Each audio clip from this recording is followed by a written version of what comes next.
தேவுடைய மீனமாய் யாமையாய் ஏனமாய் அரியாய் குரலாய் மூவுருவில் ஈராமனாய் கண்ணனாய் கற்கியாய் முடிப்பான் கோவில். இது பெரியாழ்வார் பாடிய பாசுரம். ஆனி மாதம் கிருஷ்ணபட்சம் துவாதசி திதி. திருமால் கூர்ம அவதாரம் எடுத்த திருநாள். ஸ்ரீமன் நாராயணனின் தச அவதாரங்களில் இரண்டாவது அவதாரம் கூர்ம அவதாரம்.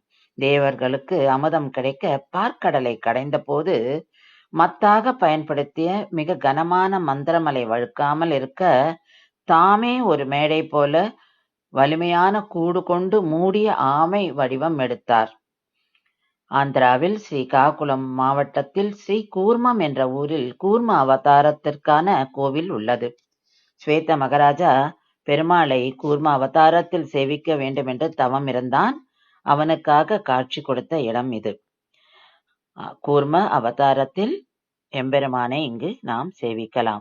பெருமானின் திருமுகத்தில் உள்ள திருநாமம் வெள்ளித் தகட்டிலும் விடிகள் தங்கத்தாலும் வால் பகுதி சால கிராமத்தாலும் அமையப் பெற்றிருக்கிறது. இங்கு மகாலட்சுமி தாயார் ஸ்வேத புஷ்கரனிலிருந்து தோன்றினாள். அவள் கூர்மநாயகி என்ற திருநாமம் உடையவர்.